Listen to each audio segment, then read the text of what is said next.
Let's make a start, guys. So we're working on stand-up, and we had a look at quite a few options on how to slip to somebody's back. And I said that I always favor try and slip to somebody's back is simply because it's easier to take somebody down from a rear control than in front of them.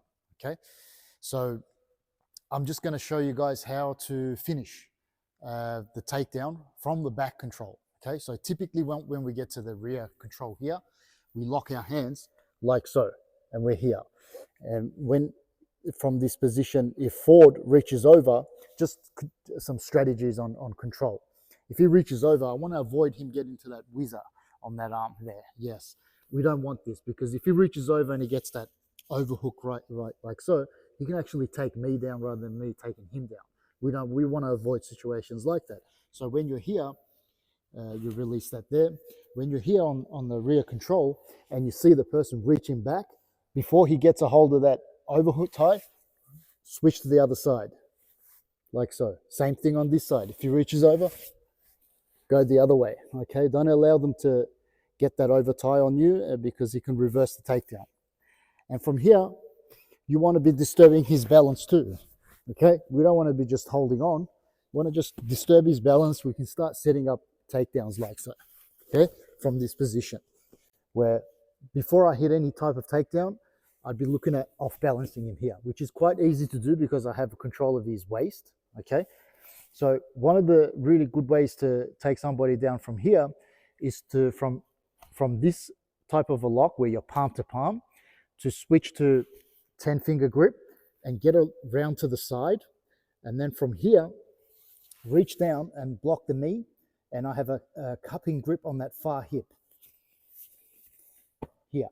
So we begin with a tight waist grip, palm to palm. We switch to 10-finger. The reason we do that is because I have a wider circumference space here between my grips.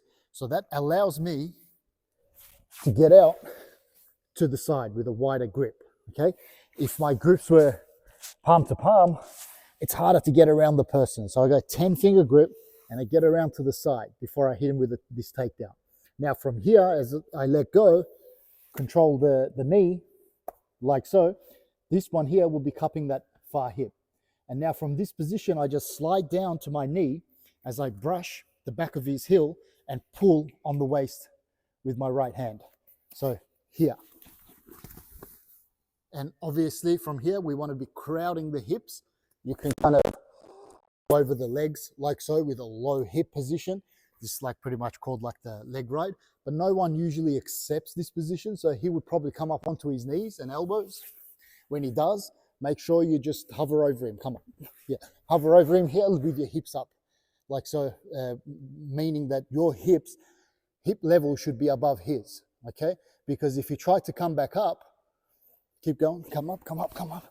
You see how you're still onto him here, and you can still keep going. I can hit him with the same takedown here, for example, okay?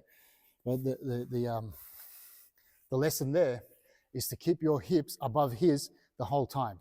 Whilst you have the advantage, you want to keep that advantage position. So we need to take control of the situation once we hit the ground, okay? So once again, I'm in the back control here, controlling them. I veer off to from the palm to palm, get the 10-finger grip, and I slide off to slight angle here, like a 45-degree angle. From here, I cup the knee and the far hip. And from this position, I just slide my knee behind his heel, like sliding by, and now keeping my hips above his. You come up, here, okay, here, behind the elbows, all right? If Ford reached back to tackle any of my legs, very difficult to do. As soon as I bring this arm over the shoulder, he gets to my legs, okay? And you could start losing control there.